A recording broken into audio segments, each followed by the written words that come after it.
Welcome to the Longest Turn Board Gaming Podcast. This is episode 61, Skyrise. My name is Tyler. Hello, this is Kevin. This is Tyson. Was it too loud and intense? No, I think it was just spot on. In this episode, we're going to talk about a few games we've been playing lately, and then we'll do a feature review of a game hot off the press, Skyrise from Roxley Games.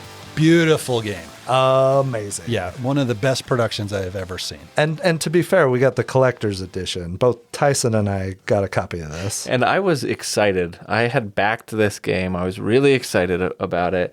And I thought I finally picked a game that I think everybody in our group is going to like. And I don't think anybody else is backing it. And then Tyler goes, "Hey, did you back that game?"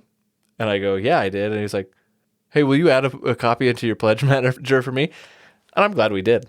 I am too. And it gave us a discount for ordering two. Exactly. And a discount on shipping, I believe. So It was A win-win. It was a good thing. I was only slightly disappointed because you guys have Voidfall and Voidfall, and I chose to back out of Voidfall. Still one of the worst decisions you've ever made. Exactly. I don't know what I was thinking. And I chose Septima, and we all got Septima, and I've never played Septima, so I don't know. It's going to be a little bit shorter of an episode. We have fewer games to talk about that we've been playing lately, and some of them are pretty light. Yeah. I've just been super busy lately. It's been a slower, past month of gaming for me. But got some good games in there as well. I've been playing a ton of Star Wars Unlimited, and that has been a blast, but I've talked about that already. I'm going to save my thoughts until maybe the next set comes out. I did get to play a couple of games remotely with Marty from Rolling Dice and Taking Names. He has an amazing Boba Fett deck, and he schooled me the first game, and then I eked out a win the second game. But I was still playing with starter sets, and it just made me want to build my own decks. And I actually also played a game that same weekend with Jason, my buddy back east, on our Discord. But right after that, I started building my own deck, and Logan built his deck, and we've played 12 times with various tweaks and iterations of our original decks. See, that's where the fun comes in. It's so good. It's so awesome. Like I've played, Lorcana. It's slowed down a little bit, but my daughter has this. It's like a control deck where she's just shutting down my characters that I get out. Yeah, and I've built. I built three separate decks, and I'm like, okay, let's see if this works. Let's see if this works. Let's see if this works. And some of them work good, some of them don't, but it's just so fun to build the decks and just test them out. And that's where the fun of these games come in, I think. Yeah, I'm on a good run right now. That helps too. I've won 6 out of the last 7. So it's been, but some of them have been super close, and that's been exciting. Like it comes down to initiative sometimes. A little bit shorter of an episode this episode. We're also not interviewing a designer. We've been doing a lot of that lately. We had most recently Matt Leacock. Hold on for a second. I want to step back for a second because I want to point out that we started talking about this. You said I played Star Wars Unlimited recently, but I don't think I'm going to talk about it this episode. In depth, and somehow we got both Star Wars and Lorcana in for this about episode 90 already. Hey, I could keep going if you want. Yeah, I'm not upset by it. I could go into the intricacies of my Leia deck right now. Yeah. Lay it on us. No, we could jump back into my princess deck if you want to do that. So we've done a lot of interviews lately. We're gonna have an episode without that. So with a fewer game selection, it's gonna be a little bit of a shorter episode. Yeah, we did play, and we won't talk about this in depth because we've had whole episodes about it. But we played a good game of Cthulhu Death May Die. Yeah, I think it was last week, right? Yeah, Mark and Dan left our game night early after a play of Skyrise. Yeah, and then it was just Kevin and I, and it was like 9:15. It was like, what should we do? Cthulhu Death May Die. Yeah. And it was epic, and it came down to the last turn. I sacrificed myself to try to do as much damage to, was it Haster? It was Haster. Yeah. And then you went and finished it.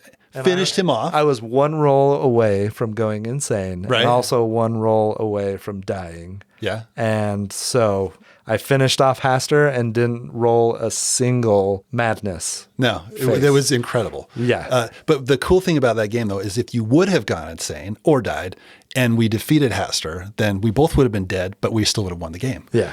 But the fact that you didn't go insane was crazy. It was awesome. Yeah, and it I was rolled fun. It was like fun. 9 successes with Yeah. my last dice roll. It was so much fun because we're like rolling wheelbarrows full of dice at the end. Yeah. It's just so many dice that you're rolling. And anyway, we're a little tangent on Cthulhu Death May Die. We clearly love this game. So, Yes. yeah. Fantastic. So, yeah, we'll maybe get into games that we've been playing lately. Yeah. Officially. Let's do it. Okay. Yeah. All right. So I'll start. I got this game. It's been years, so it was on my shelf of shame. I actually forgot about it. So I went down in my basement, and my daughter was there. She's 10, and I'm like, well, let's play something new. So I'm like, 2x2. And it's a game designed by Rob Bartle. It is published by Valley Games Inc. in 2010. And I remember when I got it, it was on sale, and I think I needed to get to the shipping threshold. And I'm like, oh, perfect. I'll just pick this one up. I knew nothing about the game at all. So this is a game about Noah's Ark. That's basically what it is, right? The flood waters are rising. You're trying to rescue as many animals as you can from the island before the flood waters rise. Okay. This is a very, very simple game. So there's a board, and then there's a bunch of these circles that are on the board. There are tokens that represent animals, and you flip over the tokens, you put them on the board. You don't know where the animals are, right? So there are 72 animal tokens. There's 12 species, and there's 6 of each of those. Then there are 6 fishbone tokens. You don't want to rescue the fishbones. And there's 2 unicorn tokens. So the unicorns are going to be the most valuable tokens. You're trying to find those. You get a little bit of more points by getting those. So you put all of these tiles face down on the board, and then when it's your turn, you're going to take these flood water tiles and you're going to place them on the board. When you put that token on the board, you can get bonus points if there are flood waters around it. So if you put one on the board and there's 5 flood water tokens already around it, then you're going to get 5 points. So you get a little bit of a bonus. Then optionally, you can use your ark. You move your ark to an adjoining water space. Okay. Then you have the option to rescue a pair of animals. So if your ark is adjacent to an animal that is face up, and there is another animal on the island that is also face up, you get to rescue both of those animals, and they go onto your into your ark. The reason you want to do that is you get points at the end of the game for all the animals that you rescue. The game ends when there's no water tokens that remain, and or all animal tokens have been revealed and no further pairs other than the fish bones remain. Then that's another way that the game ends. You score.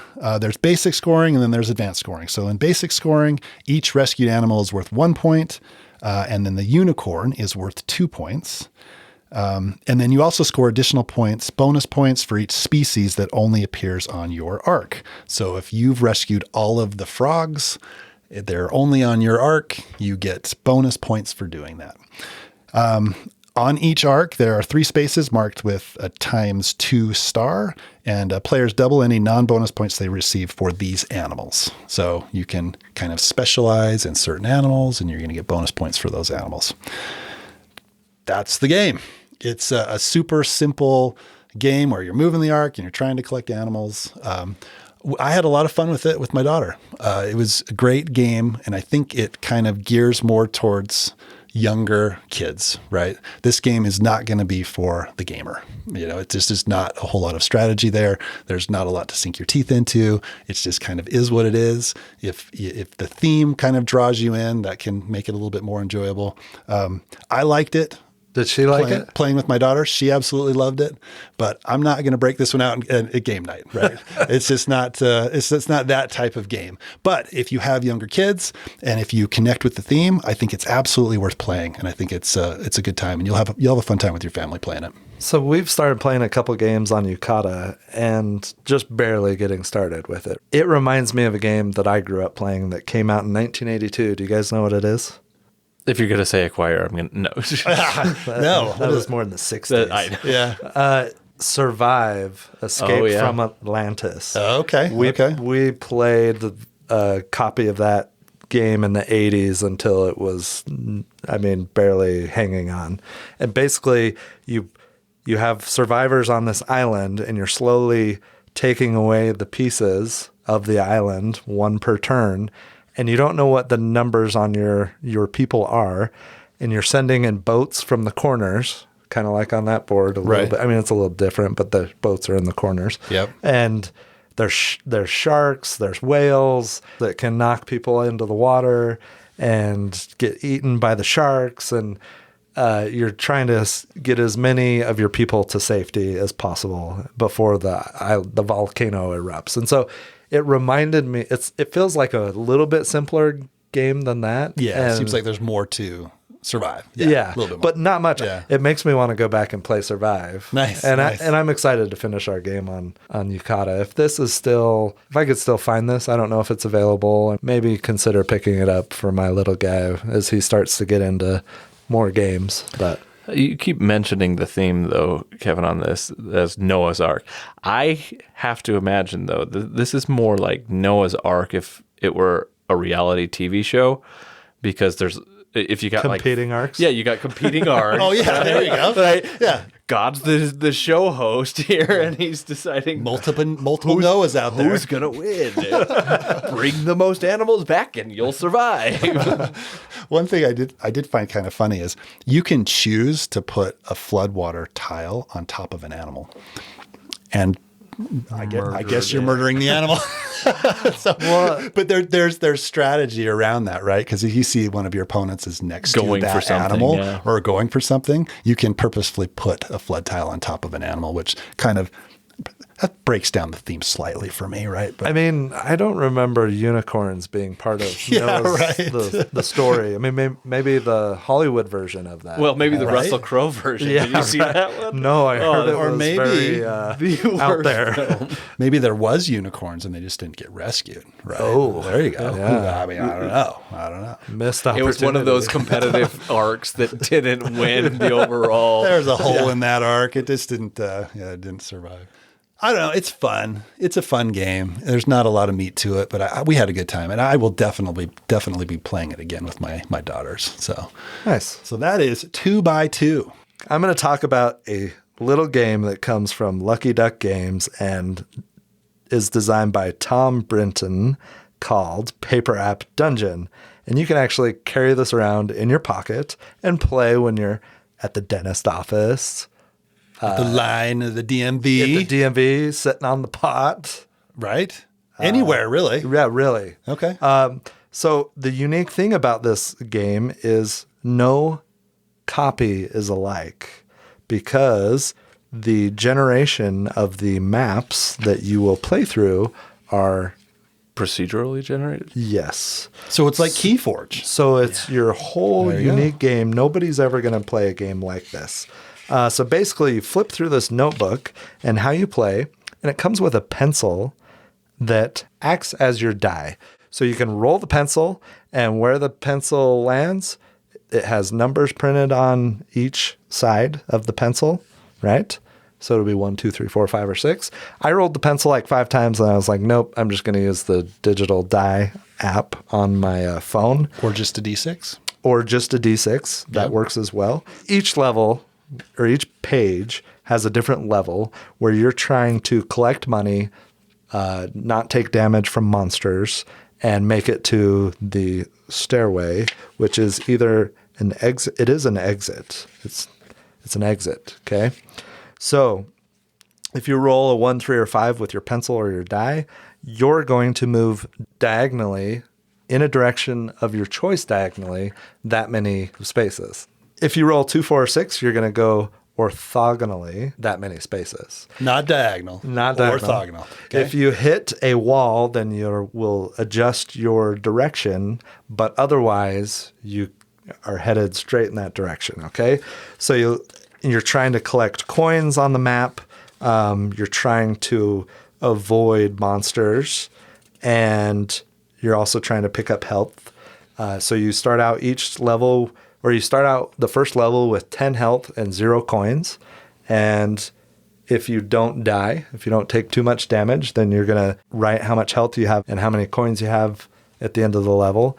And then that's how many you'll start with at the next level. And then every, so often there will be a page that you'll flip to the next page, and it will have a market with some special abilities that you can buy.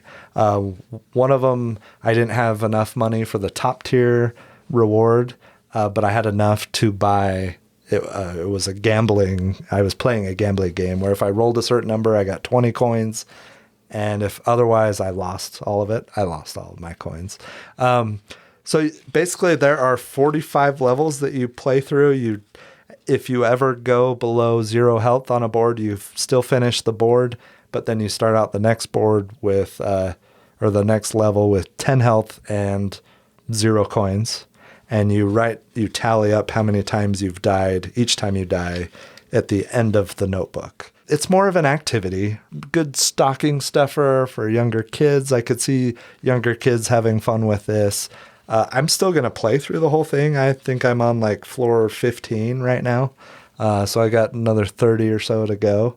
But it's not like telling a story or, there's no narrative there. There's no big boss coming up. And I don't know. It's more of an activity that you do when you're killing time in places that you have time to kill. Where would you say the decision space ends up being? Because it sounds to me like there's a lot of let's see what happens to what's going on. Yeah, so basically your decisions are what direction you're going in, and then you can choose to not leave the level if you get close to the stairs. And continue to move around and try and get all the gold on the page. There's not a lot to it. It sounds like almost like a variation on a roll and move kind of a mechanism, right? Like I mean, not to be pejorative or derivative in any way, but like Candyland or some of the like Sorry or games like that where it gives you a number and then you have to make do with whatever the outcome is. Yeah, I think a younger kids are gonna like this. I feel like I designed similar things when I was a kid, like scrolling, where I drew monsters and I was trying to avoid them, and there was a die involved. It's very simple. It's more of an activity. It's but like I said, I'm going to finish playing through. There's an audience for it. Oh, absolutely. Right? Yeah. I mean, and it says 6 and up. I mean, I would throw this in a younger kid's stocking or birthday present. Its compact nature makes it really like accessible for that type of a thing, I would imagine. And I could see it being very easy of like if you're a doodler or if you're like somebody who just like almost fidgety needs something to do, and like you could probably be in a class or like a training or a boring meeting at work like kind of doing some of this if you have the app on your phone to not roll. There's other features on the map. I mean, there's like teleports. There's webs where you lose money. There's locks where you have to get the key first before you can open the door.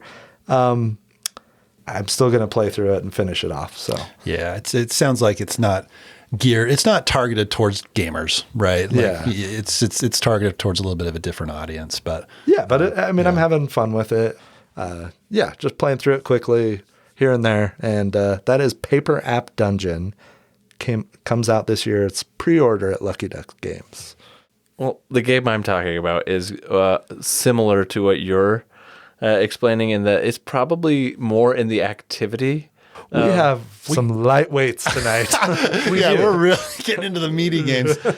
We do, but I actually have enjoyed this game quite a bit for what it is.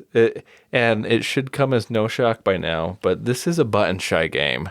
And I like button shy, but this is probably the smallest button shy game that I've played in terms of size and content. There are 4 cards in this game. And really, if you're playing one player, there's only one card that you use. The game I'm talking about is called Fliptricks. This is a game designed by Isra C. and Shai S. and it is obviously published by Button Shy Games.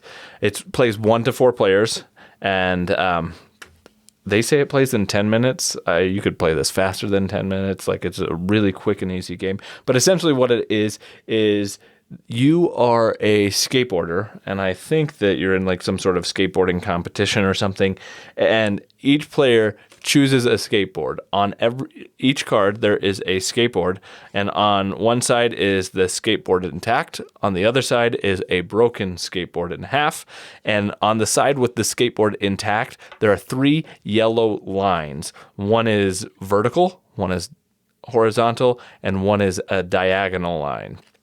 And what you're essentially going to do in this game is you're going to try and perform 3 tricks. You're going to try and do a kickflip, then an impossible, and then a hard flip. Each of the lines represent how you would do that. So this is a dexterity game, a single card dexterity game. And what you're going to do is you're going to take this skateboard card, you're going to put it on the edge of the table where the line on that card shows it. So for a kick flip, for example, it's going to be the horizontal line, and you're going to line it up with the edge of a table. You're going to flip your card with 2 fingers under it, flip it into the air, and try and land your fingers back on the card. If it lands on the side with the broken side, you've failed. You've messed up, and you've fallen and broken your board. But if you land with it with 2 fingers on the board, or even if you land with it partially on the card, you're going to have successfully completed the trick. You're going to go through and perform all 3 tricks until you've completed it. So the way that we've played it with my kids, and like I've played this with all of my kids to include my 2-year-old. He's not very efficient at it, but he's played with this as well. And the way we have been playing it is that we all set ours on the side that we're going to do the kickflip, and we go 1, 2, 3, and we all flip it and try and land it. Anybody who lands progresses to the next trick. And then anybody who didn't land stays on the trick that they're trying to master their trick. So then you go again 1, 2, 3. If somebody completes, they move on to the next trick until somebody has completed all 3 tricks and successfully done it.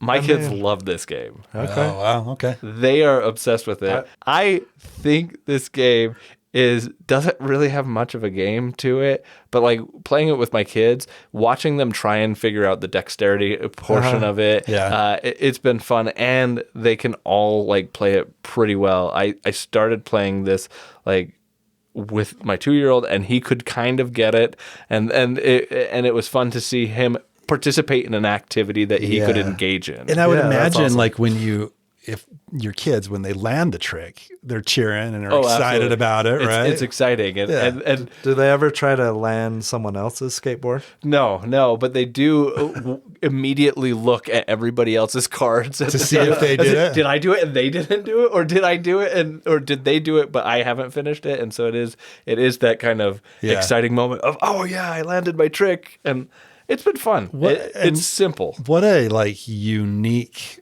like nobody's ever done this before, right? I've never heard of it. Yeah, exactly. I mean, well, maybe there's another game out there, but it's really unique, design. So it's kind of cool, right? It is obviously incredibly simple, but I don't even remember if this was one of the ones that I just got as like a kind of a promotion for one of the other Button Shy games I bought, or like it came as a Kickstarter bonus or something like that. But for whatever I paid for this, I've gotten my money's worth out of it just with the plays that I've had of it. And it's simple and it's fun, but my kids have been liking playing games a lot more. We've been playing this and Point Salad, and we've been playing Taco Cat Goat Cheese Pizza a lot lately. Awesome. Anytime you can get game time with your kids is a win. Exactly. Even if the game is an activity where you're flipping cards, right? So that's cool. Yeah, no, they're completely engaged. And we also have been playing as a family a game called Dogman, the card game. I don't know if you guys know about Dogman, but it's growing up, I had like Captain Underpants or Diary of a Wimpy Kid, kind of a crude humor that is like bathroom humor and dumb jokes and stuff like that. That's what Dogman is, and my oldest kid is obsessed with Dogman, and I've had to read... Dogman and the hot dog? Oh, it's Dogman and the hot dog. It's horrible. Like, it's one of the worst games I've ever played. It has and a I hate red the hexagon on the BGG. It's 4.4 out of 10. I'm surprised it's a 4.4. There's really nothing going on in the game. It's horrible. And the comic is worse. It's like that cereal game a little bit, right? Oh my gosh, don't start there. I'm just kidding. That one's a 10 out of 10. You would Monster be begging Crunch? to play Monster Crunch if you played It's only the best ladder game out there. Yes. But yeah, so the game that we were just talking about though is Fliptricks by Button Shy Games. Awesome. I like Cool. it. That sounds fun. All right, I'm going to step up the complexity level just a little bit. All right, from Quite the challenge you got ahead of you. right. So it's no secret that one of our favorite designers is Vladimir Suchy. A game that I've had my eye on for years. This is one of his first designs. Is Shipyard. So this one recently got a reprint. It got reprinted last year. So I'm like, I'm all over this. I'm going to order it, and I'm absolutely going to own this game, right? So I got it earlier this year, and I broke it out and got a solo play in, which, like I've said, I'm not a big solo guy, but I really wanted to figure out the game, and I'm super glad I did. It was awesome. It's a great game. So Shipyard, where you're building a ship, right? And then you're sailing that ship along these canals. And depending on how you build your ship, you're going to get certain bonuses when you sail it in the canal. If you've put sails on there or cannons or smokestacks, if you have certain crew members on there, you're going to get a certain amount of points, right? That's the gist of the game. The cool part of the game, and the thing that it didn't surprise me because every Suki game has something in it that's like unique. This one, you have these kind of tiles. Let's see, what are they called here? Oh crap, I had it. Okay, so you have these action tiles, and these action tiles are in a row, and then they kind of hook into this gear. So when you take your action, you're going to take your previous action tile, take it off the board, put it at the beginning of the row, push it along, and then it has this little thing on it that will push the gear, and the gear will turn. And just like Praga, there's this little cube that goes along this wheel, and as soon as it gets to the end, it drops down, and you can't push it along anymore. And when that happens, you take there's a certain number of cubes depending on player count. You take one of those cubes off, and it signifies a round. You take the cube out and keep on going until you get to a certain number of rounds. Just a super simple kind of genius mechanic that I just absolutely love, right? And so you're doing that, you're taking actions, you're building your ship, you're selling your ship, you're getting points. It's a lot of fun. So some of the actions that you can take, you can build a ship, you can rent a canal, you can purchase commodities. Part of the game, you can sell commodities for money. You need money to do certain things, but you can also use those commodities to recruit crew members or get a smokestack. You manufacture equipment, which instead of trading for those things, you can actually just purchase them outright, right? Recruit crew, hire an employee. Employees are cool because they allow you to break the rules a little bit. You can get an employee that allows you to get sails. And normally you have to have a space to mount those sails, but this employee he'll just put a sail right in the deck of the boat, you know? So there's all these synergies you can get with employees. That's really cool. So you're doing all of these things. You're going on these, you're taking your boat through the canals, and then just whoever has the most points at the end of the game wins.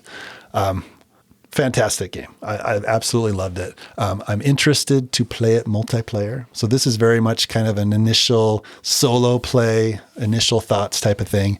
I'd love to get it on the table with you guys and play through it. I think it's a game that you guys will really enjoy. And it's definitely a winner from Vladimir Suchy. Awesome. I want to check it out. Does it have the potential to be up there with some of his best games that you've played so far? Pulsar. It will not dethrone Is it Pulsar. better than Praga? I think it has the potential being better than Praga. Yeah, I think so. And Pulsar is probably Underwater Cities. It won't is up there. it won't beat Underwater Cities. It won't beat Pulsar, but it has the potential to be in the maybe mix. in the mix for number 3 for me.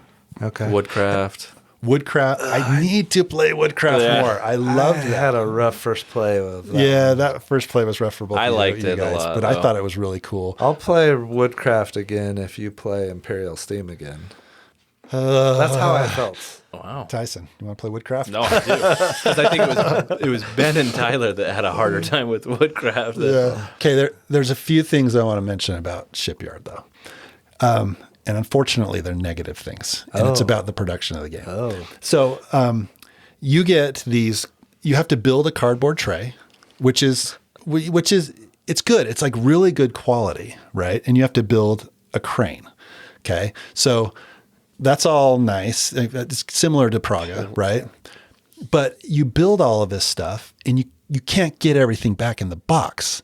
It drives me insane when publishers do this, where you have something that you need to build and then you can't close the box lid.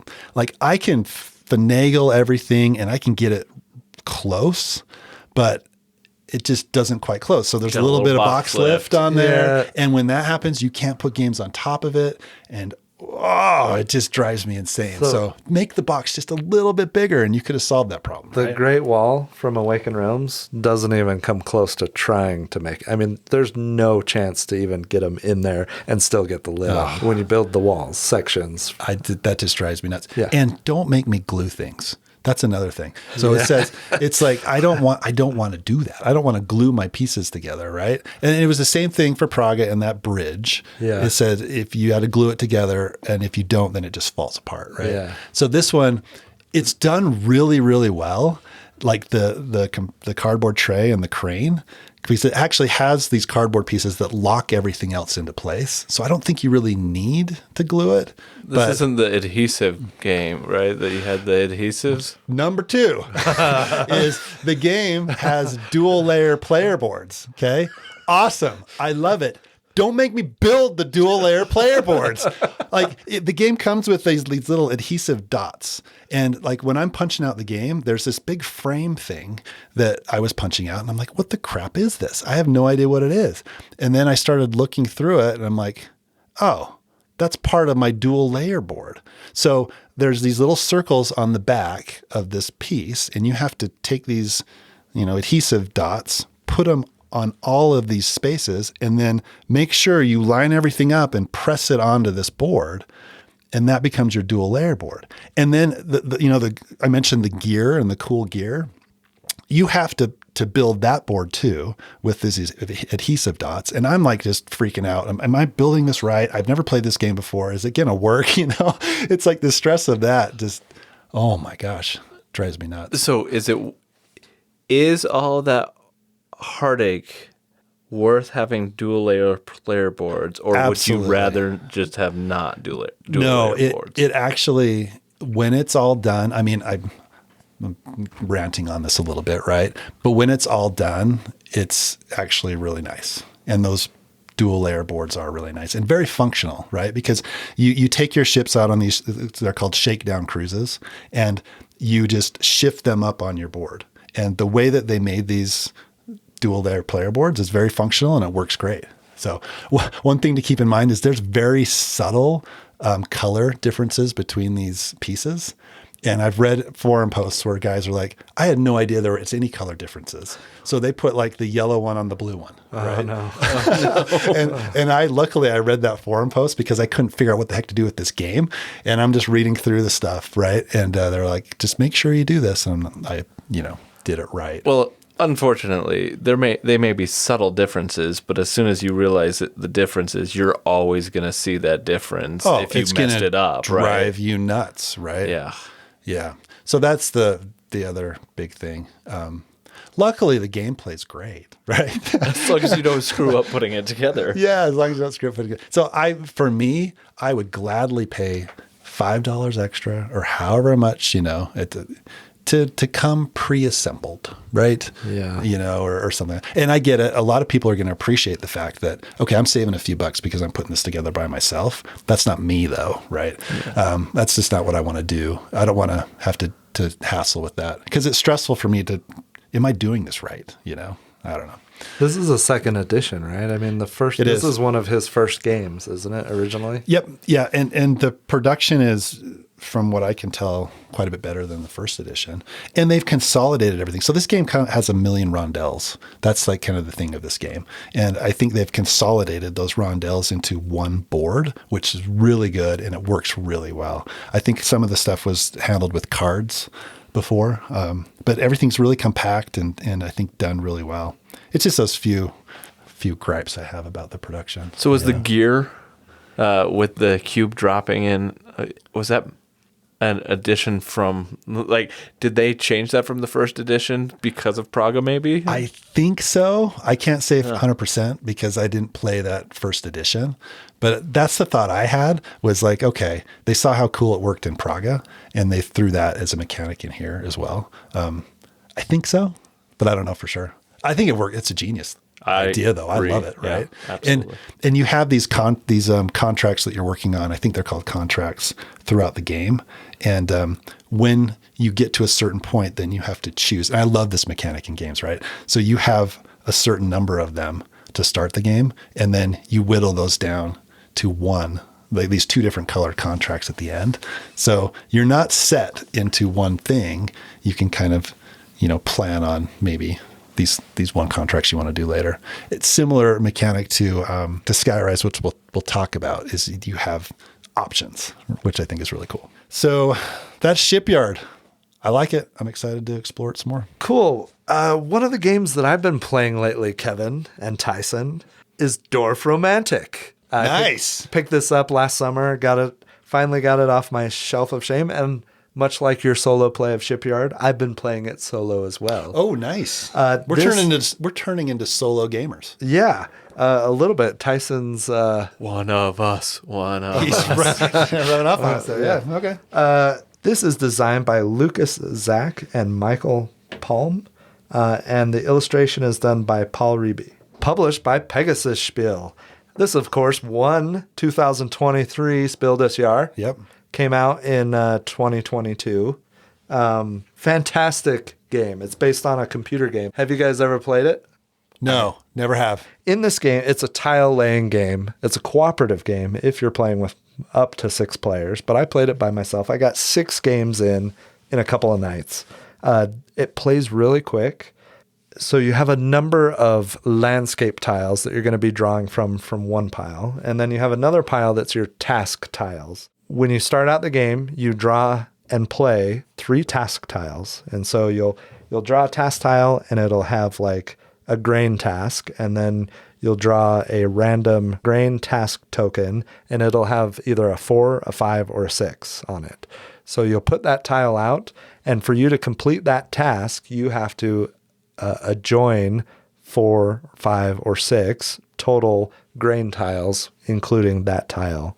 And they have to be connected, okay? And then you complete a task, and you'll remove the task marker for end game scoring. You'll draw a new task tile. Anytime you're below 3 active task tiles in your play area, you'll draw a new task tile to put out and flip over a corresponding task token. And then you're going to try and finish those features and those tasks as quickly as possible, because when you run out of the landscape tiles, the regular tiles, your game's over, okay? So you're trying to complete as many tasks as you can. There's really not a lot of rules for tile placement. You can't have a railroad hit any other feature than a railroad, okay? And same thing with the water or with the stream. And so you're just building this map in front of you, like the computer game, and it's a lot of fun. It's challenging. I've scored pretty poorly and I've scored really well. So the cool thing is it's a campaign. So when you finish the game, you'll score all those task marker tokens. You'll add them up for each feature type: forest, grain, village, track, and stream. There's also flag tiles where if you have a flag tile in a completed area, meaning no open sides, you'll score a point for each of those tiles in those flag spots. You'll score a point for your longest railroad, longest stream, and then you'll total them all up, and then you'll check out the campaign pad and say, oh, I scored 120 points. I get to fill in this many X's on the campaign track, okay? So when you get to the first little hex on the campaign track by going 2 spots, by filling in 2 X's, you unlock box 1. Shortly after that, you unlock box 2. New tiles, new cards are added that let you do bonus things or score bonus points. And then after that, you can choose which path you want to take. You're unlocking different cards as you progress through the campaign. Because you're getting more tiles and more cards, you're able to score more points. I haven't unlocked box 5 yet. That's the last box to unlock. I only have parts of box 3. I've unlocked parts of box 4. But it's really cool. I really enjoy this. And I've sat down and played 3 back-to-back games on 2 different nights, 25, 30 minutes each, maybe. I'm having a lot of fun with it. I'm going to keep playing through it until I unlock everything, and then I'll probably go back and play it with my family at that point. I understand why it won Spiel des Jahres. It's a great little lightweight, I would say this is a gateway game, and that seems to be the lighter games seem to be the focus of that award lately in more recent years. But it's fun to build the map out. Sometimes things go your way, just like any tile placement game, and sometimes you totally trap yourself and corner these task markers that are adjacent to a railroad tile or stream tile or both, and then it's really hard to finish them. I had my highest scoring game was my 4th game, then I had my lowest scoring game, my 5th game, and then my next highest, my 6th game. So I really like it. I want to keep playing it. I'm going to definitely play through the whole campaign. It's really well done. Nice. And it's easily, I guess, resettable? That or was my question. Yeah, so it is. The cards that you unlock in each box have a number for which box they go in. It'll take you 5 minutes to find the right tiles for each box. They have pictures of them in each box on the cards as well. So, yeah, I mean, finish a campaign. You gotta. I don't know how many pages are on the campaign pad. It's 20 sheets, and then you have 50 sheets on the score pad. So you're scoring each game, and all the other additional cards that you'll unlock, you can score in different ways. And so the score pad has those built in. I just talked about what the base starting scoring is. But yeah, I reset it in 5-10 minutes, and then you're ready to play a whole new campaign. So that sounds it's awesome. It's really fun. well done. Yeah, it sounds like a game that'd be great for my family. So I may check it out. Yeah. It sounds interesting. I wanted to play it solo. I knew I could get a bunch of plays in this week before we recorded. But I kind of enjoy playing it solo. I feel like playing it with 6 people, that would take too long, I think. Yeah. For the type of game it is, right? Yeah, I think that would kind of bug me a little bit. 3 would be fantastic. Well, and being a cooperative game in nature, playing it with a group, do you think? It's going to depend on how much you debate every single tile that you play, right? But is there enough autonomy from like one player to the next? No, I don't think this is. I think this falls into your alpha gamer Quarterbacking category where you might not like this. But again, it always depends on who you're actually playing with, right? But I think a lot of good cooperative games that are like that and have a are soloable can be fantastic games as a solo game. Yeah. So Well, almost every cooperative game is good solo, right? Right. I mean, that's one of the advantages of a co-op, I think. But you definitely don't have hidden information going on or information that you're only focused on, like in Daybreak, right? Right. Yeah. So I don't know. I really enjoy it. I think it's a lot of fun. Yeah, sounds great. So I'm glad I picked that up and finally got it off the shelf. That is Dorfromantik. And I kind of want to go play the computer game now. It's like $13 on Steam. Do it. Yeah. Yeah. Next episode, we want an update. Okay. Yeah. I'll have to cut into my Halo time. Don't do it. All right. I think that wraps up the games we've been playing lately. Should we jump into our feature review portion of the episode? Let's do it. But first, a word from our sponsor. Oh, wait, just kidding. Kevin with the rules. We have a sponsor? Hey, if anybody wants to sponsor us. Yeah, let's turn it over to Kevin, who's got the rules for Skyrise. Skyrise is designed by Adam Wyse, Gavan Brown, and Sébastien Pauchon. It's published by Roxley with art done by Andrew Bosley.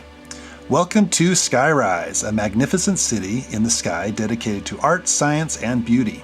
Some of humanity's greatest visionaries have been enlisted to sculpt the city, but only one artisan can be remembered as the greatest.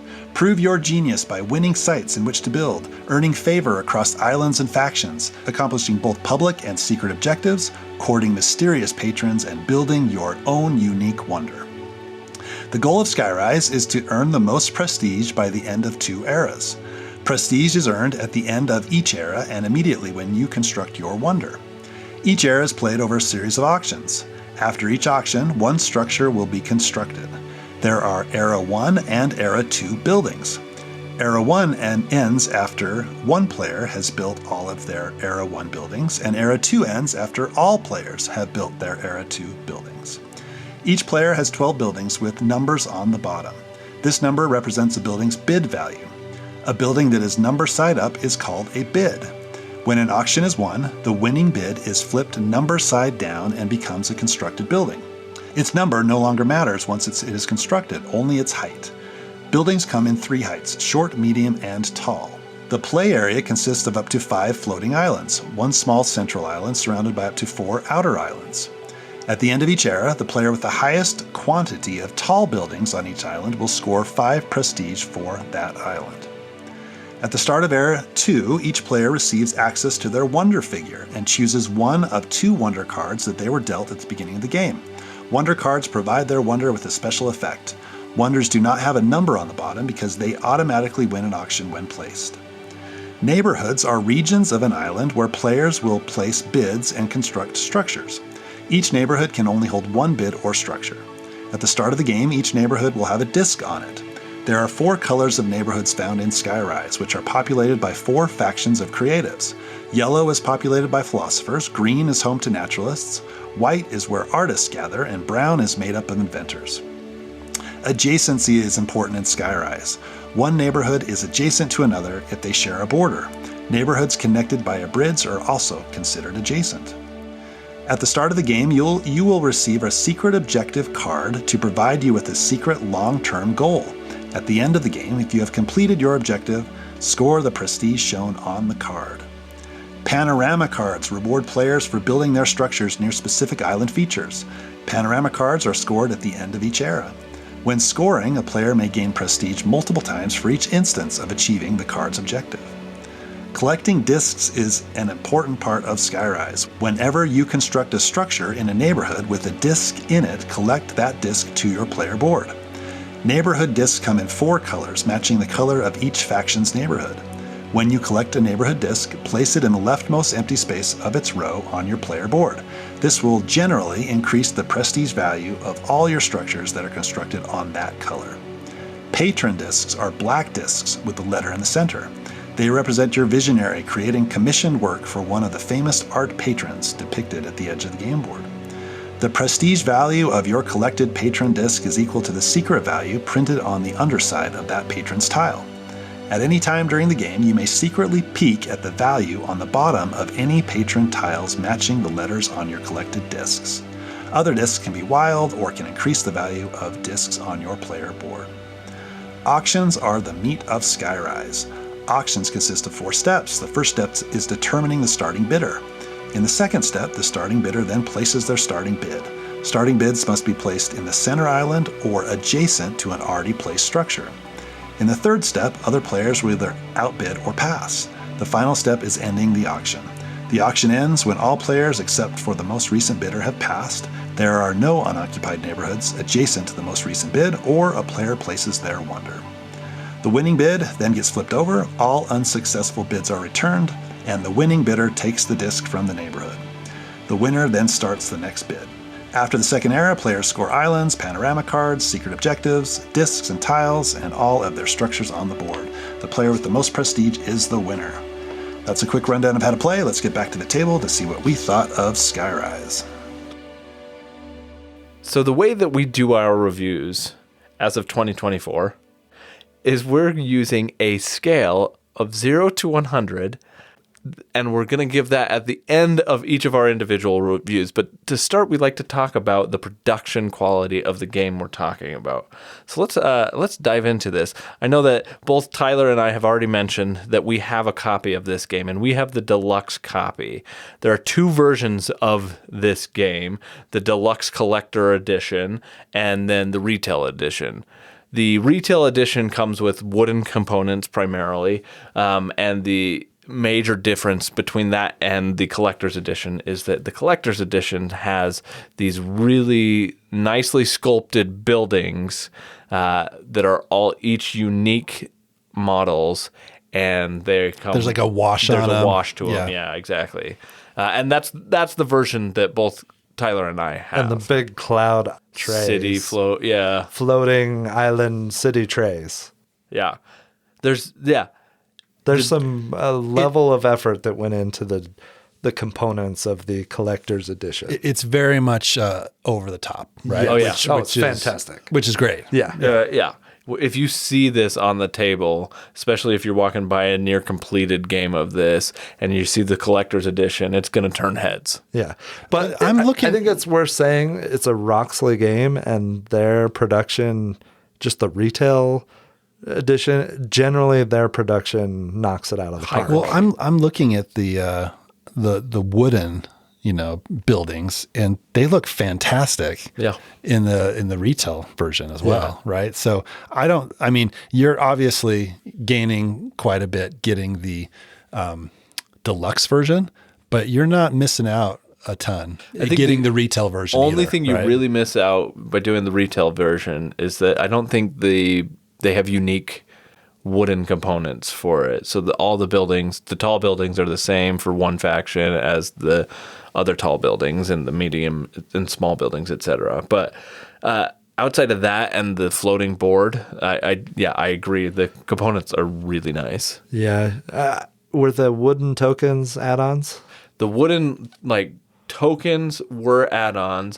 They come with cardboard punch-out discs for most of the things. And then the key to the city is awesome. That's clearly in the deluxe version, right? Yeah, Yep. I think it was an add-on too. It was. Nice. But I'm so happy that I have it. Yeah, we both got everything you could get for it, and I agree.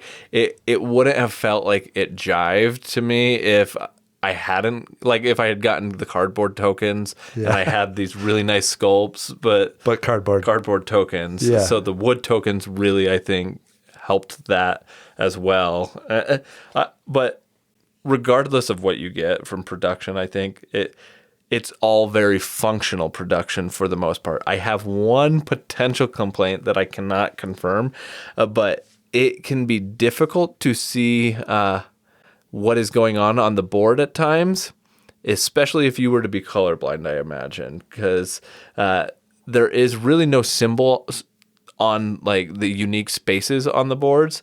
There are different art styles in the way that the buildings are made, but they are small differences that it would be hard to see unless you're really studying. I think that could be difficult for sure. Yeah. And from a visibility standpoint, I remember our first game. I have a bar height game table, and by the end of the game, all four of us were standing at the table so we could look down into the vault and see what's behind that big building. Yeah. And so it's not that big of a deal. I stood up again in our last couple of plays once for a couple of minutes, but really it's a minor thing. It's a minor thing, yeah. And the table presence of the game. I mean, I can deal with maybe having to look, Look around a stand up or building. look around a building, right? Yeah. I think you get a lot more from the table presence than the inconvenience of not maybe seeing what's behind something. Yeah. There are a couple of spaces on the boards that can be a little difficult, at least the first time or two you play, that to make a distinction of, is that adjacent or not, right? Like Yeah. there's a couple of spots that have really thin borders that are like very small, and so you can't really easily determine. And if a building is there, it's like blocking your view. It is very easy sometimes to overlook that, oh, that was bordered. And that can be an important feature of the game, because of the gameplay, if you miss out on something that is adjacent, and your plan was to, I surrounded an area, and so I can use my next turn to like capture this with a low number bid, then there could be some potential gameplay issue there. But I think, like you said, Kevin, that's a minor issue, and really, as long as you're just looking around and paying attention, you'll do fine. Yeah, and that goes away after 3 or 4 plays, right? Agreed. Because then you're familiar enough with the board that you know it well enough, right? So, but I agree with you. I mean, there's some spots you're like, oh, okay, that has a little sliver of adjacency, right? Yes. It's really, really small, but it is adjacent. there. It's there, and it is adjacent, and that really affects the gameplay. So, yeah, I agree with that. Anything else about the components or the production of this game that we want to talk about? I mean, it's over the top. The cards, nice linen finish. The board has that too. I mean, it's Andrew Bosley artwork. Like, it's gorgeous. It's phenomenal. I love how the collector edition is packaged, and something that I thought was so cool. So you have these 4 big island trays. They, on the bottom of them, they put the order, the number like 1, 2, 3, or 4 of what order they go in when you package them away. And just little details like that. I love when companies do that. Mind Clash does a lot of that type of instructions on their packaging, on the boxes, and I've seen it with other games as well, and I love those details. I totally agree. Now, you've reminded me that I have one slight nitpick about that potentially, is that there is a certain amount of love that you have to give it to get it to fit right in the box. Experienced that too bad. Because I've got box lift. Okay. And we just talked about the Shipyard box lift. box lift. Yeah. So I can feel a little bit pressure on the center of the box on the top, but on the sides it goes all the way down. And But you don't want to stack anything on top of it at that point, right? Oh, this one's facing out on my shelf anyway because it's beautiful Andrew Bosley art. Oh, yeah. well, that's have you stacked it on its side yet? Yeah. And Does stuff like spill out? The buildings all kind of are goofy and stuff. I haven't had that issue. Stuff were I pulled it out bit, tonight after it had been on its side for a couple days, and it looked just like a pack. Sounds like a you away. problem then, Tyson. and it very well may be that I just have not Just a little more finesse. Yeah, like I'm not giving it the time it deserves, but like I did notice that when I've repackaged mine, and like no doubt the package design was very well thought out and very well organized. They even put like 2 card trays in there if you sleeve your cards, right? Yeah. So like you can Love they that. thought about Yes. all Love of that. So Yes, it's a big one. So there is one thing, and I'm never going to fault a game for being overproduced, but I can't get out of my head that this game, the production doesn't necessarily match the gameplay in my mind for whatever reason, right? Because this game is a little bit on the lighter side, right? So when I think about like an overproduced game, we just talked about Voidfall, for example. That game is beautiful, and the components in the like deluxe version are amazing. And the gameplay for that one matches the production because it's an epic experience and it's an epic game. This one, for whatever reason in my mind, it's like, it is so overproduced. and it's pretty light. There's another game that came out like a year or two ago. Foundations of Rome. Foundations of Rome. Yep. Same thing. And Yep. you got this big, ginormous box. Right. And it doesn't match. It's way over the top, right? Right. For the weight of the game, right? Yeah. Again, that doesn't matter at all, right? If you like the game, it's you're going to want the nice production. Well, that's what I But was there's gonna something say. in the back of my head that's like, it just doesn't match for me. It you know? it doesn't at first glance, but now having played it with how overproduced it is, I don't want to play it not overproduced. Now, not to say that I wouldn't have just as fun of a time, but like I like the overproduction in this game. I do too. Yeah. So I went back, I'm looking at the Kickstarter, and the retail or the Essentials edition was listed for $49 US. Okay. The collector's edition, $75 US. Oh, that's a great deal. It's not like they were charging 120 or 150 for a collector's edition, which you see all the time on Kickstarter. Right. So for That that amount of surprises me. difference, Yeah. I am so happy that I got Yep. the collector's edition. Yeah, that does surprise me with the quality of the game, that it was that cheap. I love the scoring tokens, the blimps. Oh, yeah. I love that they can stack on each other and that there's a little inset on the bottom of each one for it to fit in there and you can stack them. We don't often stack them.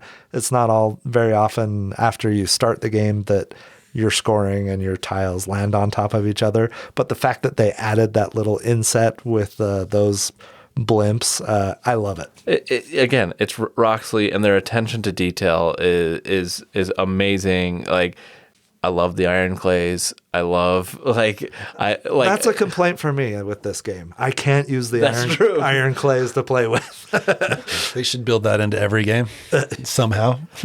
Yeah, I'm joking, of course, right? Yeah. I love the production on this game. Like Kevin said, even the wooden buildings I think look really good. Yeah. It's a beautiful game. Well, let's move into gameplay, because I think it's obvious that we're enamored by what this looks like. Let's talk about what this plays like. What are some of the things about this game that we like? Yeah, so it's an auction game. I am a fan of auction games. So Yeah. the first time I played this game, I'm like, okay, this is very much like Raw, right? So it's a more complex version of Raw. And the first time we played it, it's funny. We're like, it's kind of like auction chess, Yeah. right?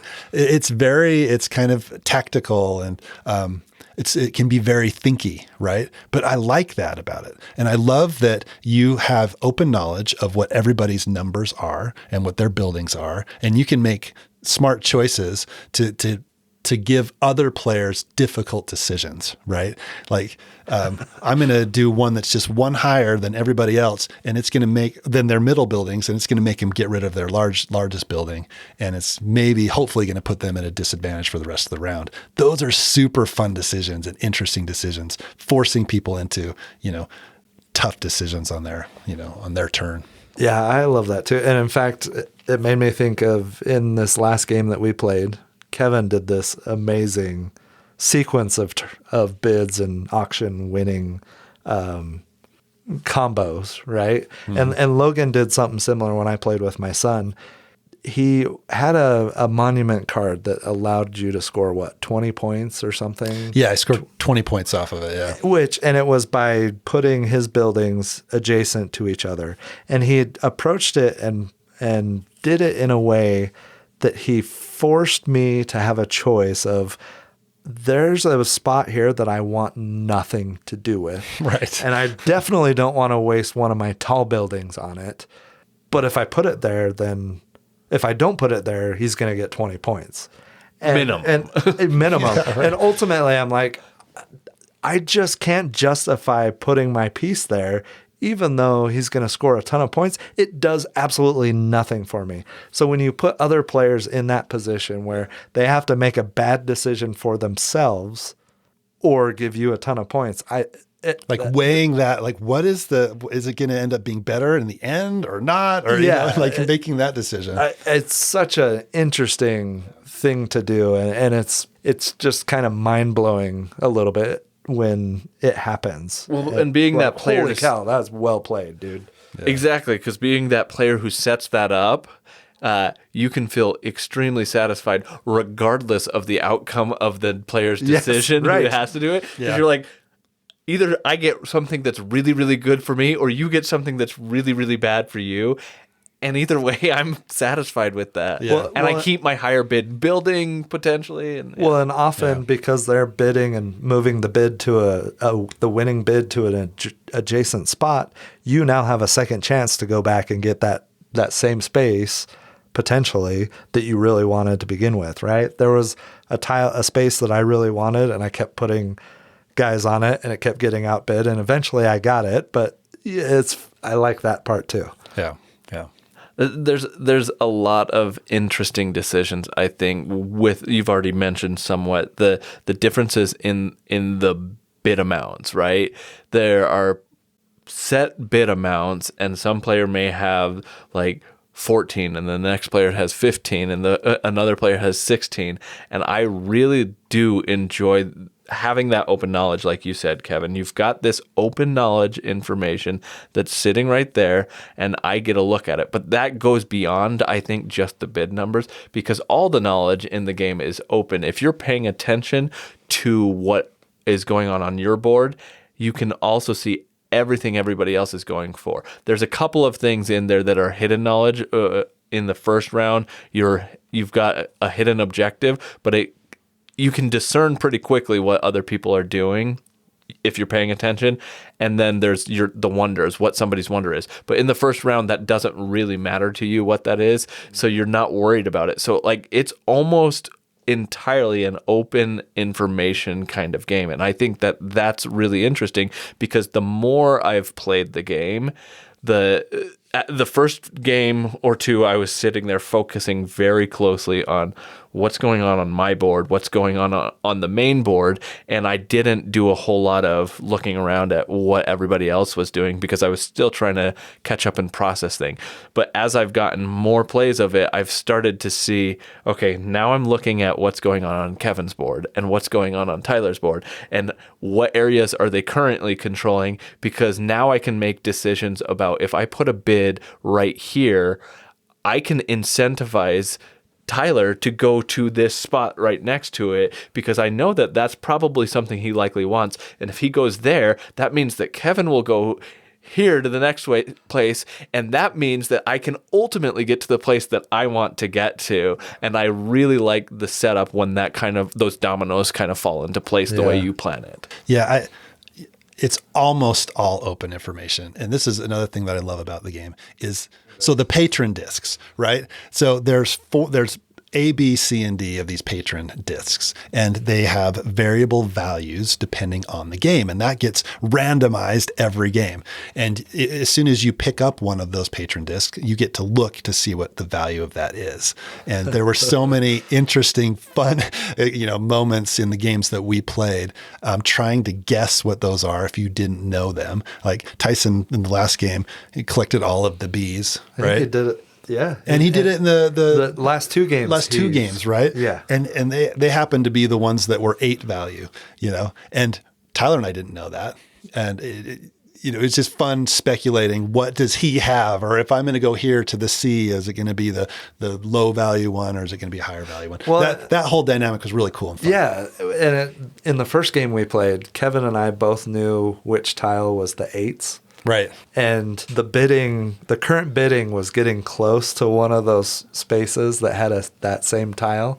And we kind of looked at each other and shared a moment like, we're the only ones that know that that's an 8. Yep. And how is this going to play out? Yeah, and who's going to get it? Yeah, it was really fun. I love that hidden information that you can find out over time if you choose to go that route. Well, right. And I also like that there's a degree of subterfuge that can happen in this, right? Like, like in the first game that you mentioned that I had collected all of the 8 discs, I knew early on what the 8 value point was, but I was not currently in a position to be able to collect the 8 values. And so I did have a lot of the 3 value ones. And so I actually used, I had 2 or 3 of the 3 value ones, the lowest points for that one. And so I started collecting those in hopes that it would kind of be a red herring, that if you guys were going to go for them, you'd be going for the ones that I'm collecting most of, so that at the end of the game, I could save it. And this is one thing. Taking it to a whole new level. Wow, man. I think that's why he won both of the last two games. I love the mind games that can come in this with that slight hidden information, because I also think that at the end of the game, it's interesting because you have the player who goes out first, uses all their buildings, are going to get a reward. They're going to get 10 points potentially for that. In a 3 or 4 player game, you're going to have the first people to go out will get a point reward for going out first. And now, I think that might be a catch-up mechanic type of a thing, but I think regardless of whatever it is, I think it's interesting to see where do I want to be in this round structure at the end of the game, because maybe it is important for me to grab an extra 10 points here by going out first, or like conversely, I was able to go out last, and as a result of that, I had 3 or 4 buildings each time left to be able to place. You can go wherever you want. Wherever you want, basically, and pick up stuff. And in both of those times, games that we played like that, I was able to go and grab the 8-point discs because I had left them on the board in certain spots. And I was like, okay, I'm going to grab this 8-point disc and I'm going to grab that one and find ways to maximize my point scoring. And I thought that was cool. I think, if you go out first, it's a big disadvantage. So I think that is the reason why you get the 10 points, is to make you more competitive, right? What's fun is when you go out second in a 3 or 4 player game, you get the 4-point reward. But in one of the games that we most recently played, I went out second, but I also had all the bidding power, so I could put them everywhere I wanted to and go out before Tyson could get to his. But then he knew the letter tokens to go after to get the 8-pointers. But that's still a gamble if you don't have that type of information, because having that control of being able to go wherever you want, regardless of whether you're the last player and you get whatever's left over, or if you're able to strategically do it, I think that has some fun play kind of combo feeling vibes to it that we love combos here, right, on the longest turn. And that gives me some of those combo-y vibes. Similar to when you isolate a single space that you just won the auction, and now you can get a space that you want that's completely isolated by placing one bid, and it's yours and nobody else can do anything about it. That's a type of comboing that is really fun to do in this game. Yeah, and it feels good to get rid of your 1 or your 2. Yeah. Right? Yeah. Your lowest bid potential. Yeah, your lowest one. Yeah, and when you set that up, it's a cool feeling. Yeah. Well, and another thing I do like about this is because you have those 1s and 2s and lower ones, and sometimes they don't have a lot of value to you, and you don't really want to put them there. But I like that in every game you have an island control scoring kind of point that you can get. You can get 5 points if you control an island, and to control an island, you have to have the most of the tall buildings on that island. If it's tied, then you're going to have to go to the most of the medium buildings until it goes down to the smallest buildings. And if everybody's tied all the way out, it's friendly ties. Love friendly ties. I do love friendly ties, but I also love the power of that small building in those types of situations where it's like, oh, if I can get that 1 or 2 out in a spot that is isolated, it will break these ties, and now I have a control of this island. So that small building, even though it was pretty much worthless for me at first, now becomes this 5-point gaining thing that's really cool. And 5 points is quite a bit in this game. That's a significant bonus, right? So it's important to get those majority bonuses on those islands. I agree. I think that those bonuses on the islands, I like that there's different round scoring things every round, but I think this is starting to get into a spot where I kind of want to talk about some of the things that I don't love about this game. Is there anything else that either of you guys want to talk about before we move into that section? No, I'm good. Let's move into kind of maybe some things we are not biggest fans of. So I think we can all agree there's some good variability with the wonder cards. There's 20 different cards in the game. There's a couple areas where we feel like there could be more cards. One of them being the panorama cards. There's only 5, and you select 2 each time to play. Which does have a decent amount of variability, but if you had added 1, 2, 3, 4 more of those, then you're going to increase that variability significantly. Yeah. And then the secret objectives. Boring. Yeah, those are some of the lamest thing. All it is you have to get 4 buildings on a specific 4 color. structures on a specific color, and each player has a different color, and it's worth 10 points at the end of the game if you do that. you have to get it, right? I mean, I guess you don't have to. You can still be competitive and not do it, but every game that I played, everybody has gotten it. Yes. And it's not difficult to do at all. No, right? It's not. And It's almost a given, right? Like that's the problem with those cards, I think, is that it is like you made a joke, Kevin, at one point. You were like, why don't we all just start at 10 points and not go for that card and you'll have the same outcome? You will have the same outcome. And if there was variability in that, I think it would add a lot to the game, right? I mean, you could be guessing, what card does that person have? Right. And then you could try to shut them down from that strategy. Yeah. Right. I mean, it just doesn't add anything. I can see like newer gamers like, okay, this is a direction for you to go in. Right. Yeah. But I almost think it would be more fun to have the chaos of everybody's fighting over similar colors and not an individual color per se. Well, and I've seen cards like that in other games where it is like occupy and control 2 of this color and 2 of this color, right? And because you only have 4 colors, even though that's the case, they can mix and match what colors they are so that you can have that kind of overlap.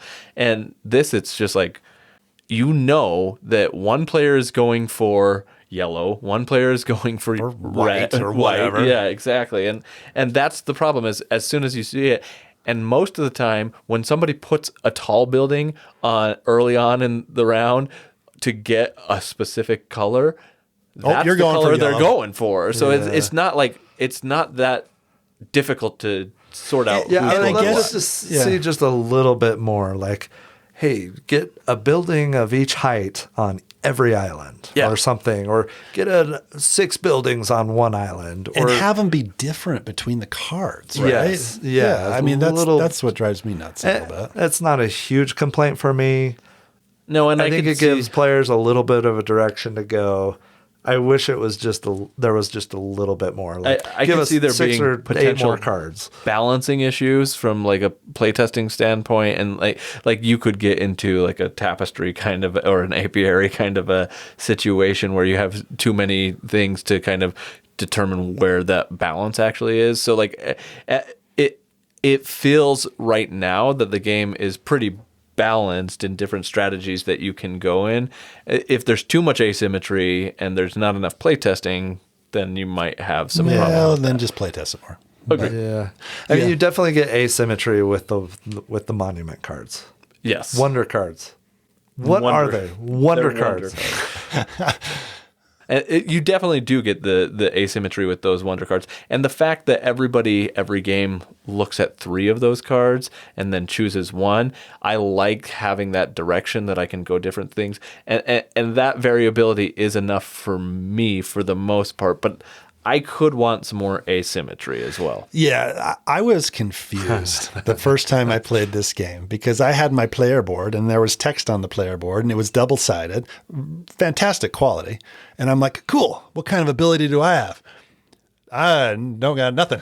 Here's your history. Like I'm not unique in any way. And this goes to maybe the balancing issue, or maybe the thought was we don't want to make it too complex. It's more of a gateway type of game or an introductory game. But I would have appreciated maybe something that At the very least on the backside. yeah, on the backside, that maybe an advanced variant that made me unique from everybody else. Yeah. And it seems like this game would benefit from that, right? But I think you could have achieved that. And Roxley is capable of this. We've seen this in Santorini, right? In Santorini, there is the base version of the game where you don't play with the god powers and everything is completely balanced, right? And and every character is different and dice thrown. Exactly. I mean, they've done asymmetry all over the place. Absolutely. They could have easily, I feel like, thrown some different variability in there and said, hey, play it as the variant, use the advanced side to have the asymmetry in there or whatever. And I would have enjoyed something like that. Yeah, I think I would have appreciated that as well. But like I said, maybe that wasn't the target of this game. Or maybe this is going to be an expansion or something down the road where they introduce asymmetry. I don't know. Yeah. I agree with it.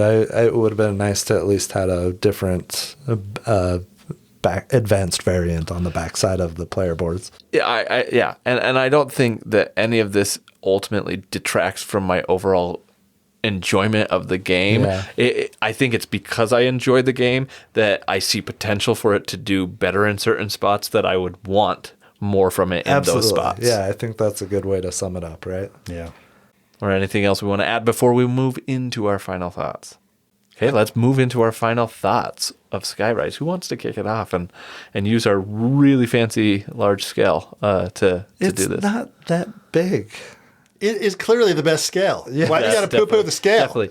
Please continue. Why don't you showcase this scale, Tyler, for us so that we can see how it works? 0 to 100. I'm going to give a few of my thoughts and sum them up. And this game is not going to enter into my top 20 games of all time. But it occupies a different space, right? I mean, it's a more of an entry gateway game. I wouldn't necessarily qualify it as a gateway game, but it's close. Over the top production, amazing, beautiful collector's edition. I love it. I'm so happy I have it. The Andrew Bosley art's amazing.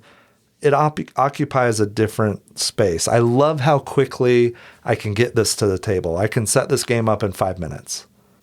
I have played this at 2-player a couple times. I enjoyed the 2-player play. The auction actions and the unknown of whether or not the other players are going to bid is more enjoyable in a 3 or 4-player game because there's more that happens before your next bid, right? I still enjoyed my play 2-player. It plays really quick. It scales well based on player count, I think. And I have enjoyed every single play of this. Even one of the most recent plays I had where I did terrible and I was like, man, I feel like I'm getting worse at this game. But I really enjoy it. I think it is a game that's going to get back to my table fairly frequently. And I look forward to each play that I have of this game.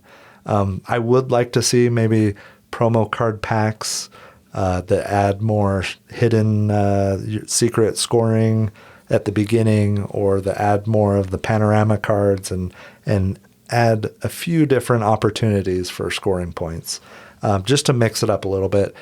If we ever got variable player powers, cool. That'd be awesome too. That'd be a nice cherry on the top. So my final rating, like I said, it's not going to enter into my top 20 games of all time, but I really like this game. I really enjoy it. I'm going to go with an 82. All right. Yeah. Nice. I'll go next.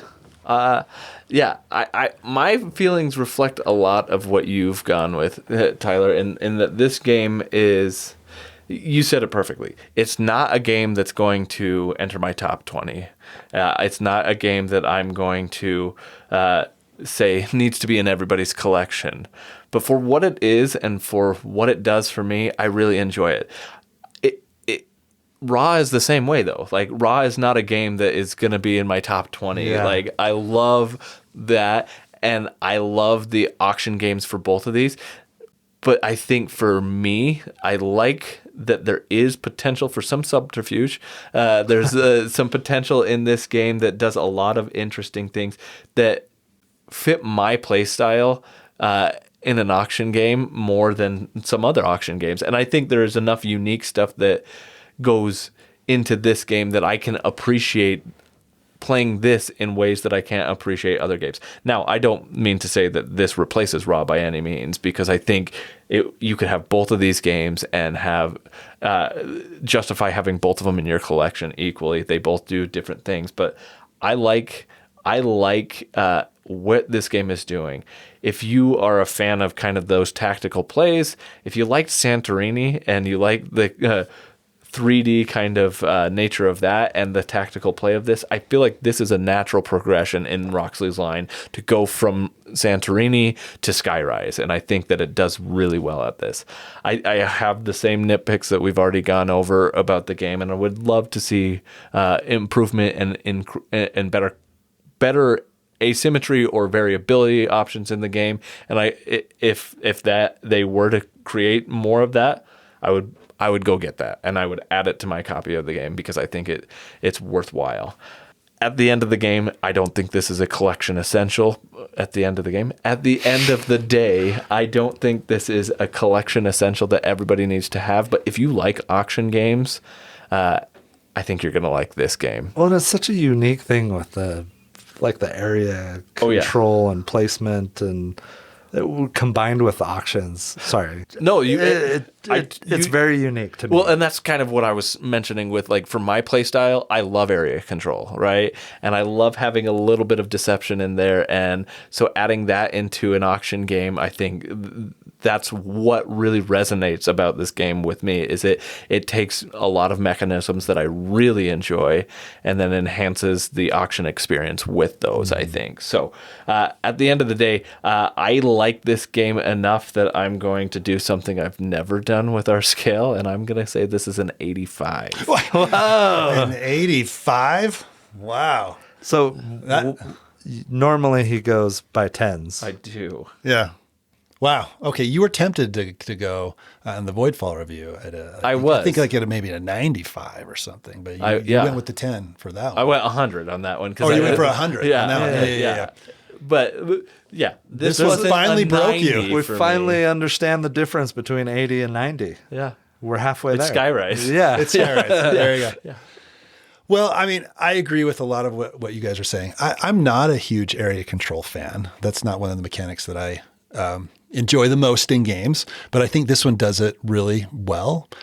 This isn't the type of game for me, and I think for most people, that's going to be the feature of a game night, right? It's going to be maybe something you start with or maybe something you end with. And we played 2 games in a row before recording, and I made the comment, I'm not too excited to play the second game. It's just not that type of game. I had a fun time, absolutely a fun time playing it the second time, but it wasn't something I was super jazzed up about. That's just not this style of game. I love auction games. Raw was my number 1 game of all time I played the heck out of that when I first got into gaming. So I love auction games. I love that this does something similar to what Raw does, right? When you're bidding and it's all open information, like I mentioned before, you can make smart bids to force people into situations that you want them to be in, right? And kind of manipulate other players in that way, which I think is really fun and really satisfying. I love, like we mentioned, the combos that can come in this game, where you can win a bunch of auctions in a row because you are positioned in a way that allows you to do that. I love that. The production is off the charts. I mentioned before that the production doesn't quite match the gameplay in my mind, but who cares? I love games that have like really good production, and this one just it knocks it out of the park. I am not. I mean, a lot of times when Kickstarters get fulfilled, you have some FOMO. You're like, oh man, I wish I would have backed that. I am super glad that you guys backed the game, but I'm not super upset that I don't have it on my shelf. I think at the end of the day, I'm going to come in a little lower than you guys, but not a ton. I'm going to rank this one at a 73. I think. Okay. Great game. Happily play it any time. I think it does a lot of things great. But like with you guys, it's not going to break into my top 20. I don't know where it's going to end up at the end of the day, but I still think it's a fantastic game, and I will gladly play it at any time. Awesome. Yeah, so that's Skyrise. Good game. Woo! Yeah, one that agreed. Play at any time, right? It's a good game. Yeah, should we talk about some things we're excited about? Avs in the second round. Oh, yeah. That's cool. That was awesome. If you're a hockey fan. Nathan McKinnon is ridiculous. Oh, my gosh. McKinnon, McCarr. I mean, there's so many good players on the They Avs. are so fun to watch. Yep, they're absolutely a blast to watch. So I'm excited about that. We've been watching every game, get my jersey on, hang out with some of our buddies, and watch the Avs play. So I'm excited about that. Excited to watch the second round. Let's see who they face. So I came home today and Shelly was like, Caden asked to watch golf today. Oh, nice. And she couldn't find anything. And he was like, well, can we watch hockey? And so she turned on the replay of the Boston-Toronto overtime game from last night. And she said that he sat there and watched the whole thing while she cleaned. He's 3. And I'm just like, yes, this is awesome. Like, that's cool. We love hockey. So if he's interested in it, I don't know, it's just fun to do, fun to watch. And Logan played as a younger kid until we moved to Colorado. If Caden plays, that wouldn't hurt my feelings at all. So Nice. Yeah, that's awesome. That's awesome. Well, I hockey's great and fine, and I like. Oh, this is a hockey. board game podcast. But I'm going right, to talk yeah. about something I'm excited about that is board game related. Nice. So it was Skyrise, and then that arrived. I have another Kickstarter that is soon to fulfill that I'm very excited about, and it is Arcs. okay. It is the Leader Games trick-taking kind of big game. It's not like a small trick taker. There's trick taking as a mechanic within this board game that I'm really excited about. I am hearing that sometime maybe in May or June that should start fulfilling and being sent out to backers. So I'm really excited about it. I love the theme. It's a 4X style game with trick taking in it, and How's that going to work? I don't know, and I'm excited for it. My one disappointment with it is that it doesn't have a solo mode, and I'm worried that it will follow the path of some of the other Leader games that our group has played, and They're lifestyle games Yeah. that are hard to get to the table. which are all fantastic, amazing games, but like they're hard to get to the table. I'm hoping that's not the case with this one, and one that we'll all really love, and so we'll get a lot of play out of it. But I am very excited for that to deliver when it arrives. Nice. We're inching every day closer to Cthulhu Season 3 and Season 4. Oh, my Death May gosh. Die. Oh yeah. Excited for that. There's tons of games on my list. I've been buying a lot less games lately. It's Yeah. been a downturn. Yeah. And that's not a bad thing, right? No, it's because not. we have so many games on our shelves that are fantastic games, and it's just fun to get those out and play. It or is. games that on our shelf of shame that we haven't even played yet. Right. So there's But a then lot. we're also trying to always talk about new games, so we have new content for the podcast. So some of those games are hard to get to that we love and that we play all the time, right? Or that we would like to play more. Right. Because we don't want to talk about Cthulhu Death May Die every podcast. Right? Yeah, or Dominion, or Yeah, or whatever that may be. Unlimited or Lorcana. Or, yeah, exactly. yeah. I'm trying to think if there's any new announcements lately. There is one that I'm hoping, because I will not be backing it just due to timing issues and things like this, but there's a Kickstarter that I've been interested in that I'm hoping might pique your interest in, and maybe one that you like. So just talked about trick taking, right? And I know that we're fans of trick takers on this podcast. There is one that is, as of the recording of this podcast, it's about to go off Kickstarter. I'm sure they'll probably have late pledges and things like that, but there's 15 hours left on of the recording right now. But this is a game called Power Vacuum, the treasonous trick-taking game. So essentially what this is, and there's a little blurb here about how it works. It's so here's the little blurb about what it says. It says, "Great news, the supreme appliance is dead." The vacuum is the supreme leader. You've made your mournful public statement, tragic day, etc., and now you're ready to hatch your devious plot to steal the newly vacant supreme seat and claim absolute power for yourself. You only need to outmaneuver outmaneuver your fellow ministers. But they're a heap of low-watt gizmos. How hard could that be?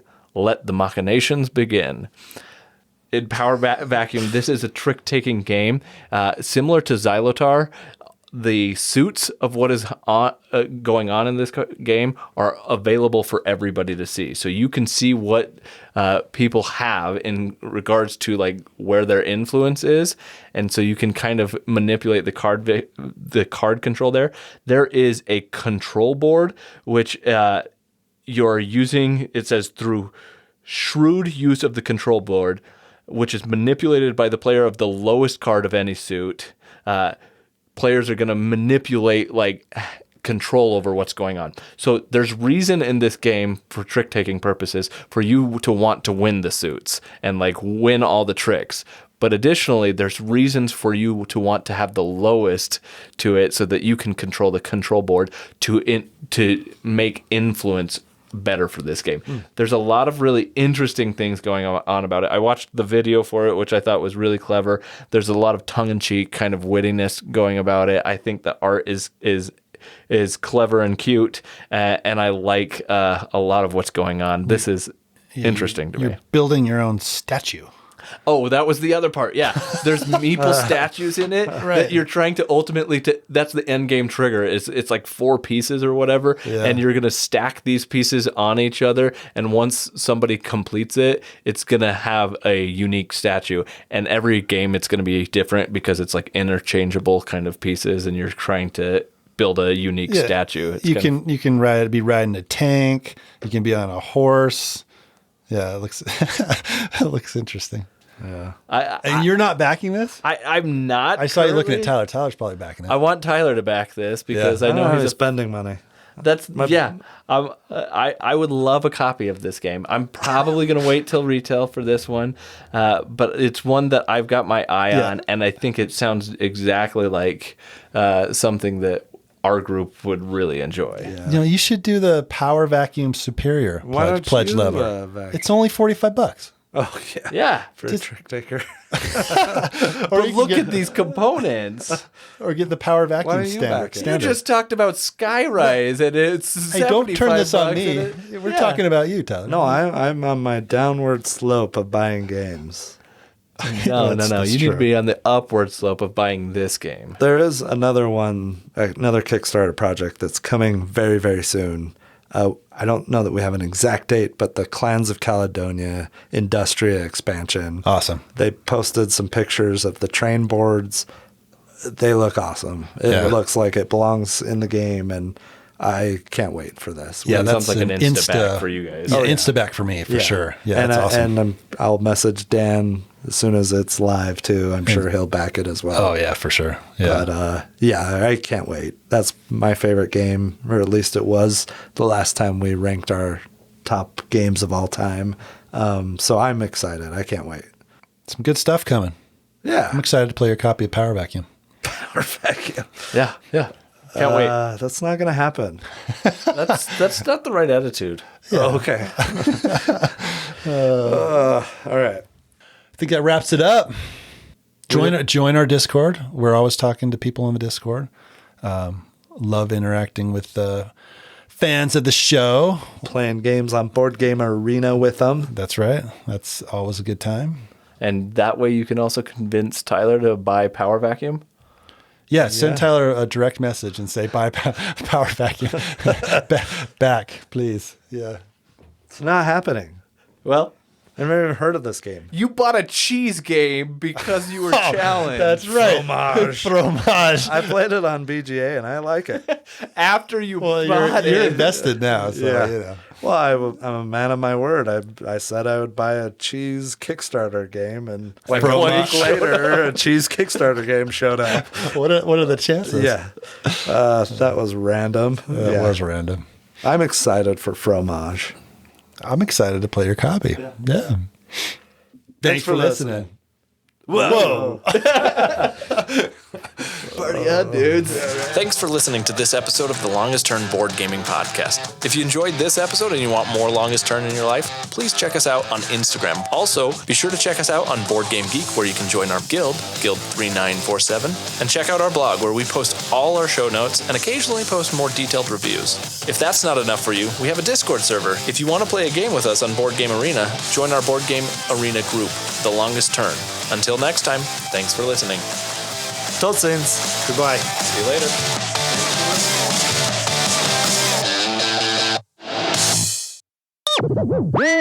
You know, it came down to that last roll, and I didn't even go crazy, but we still won.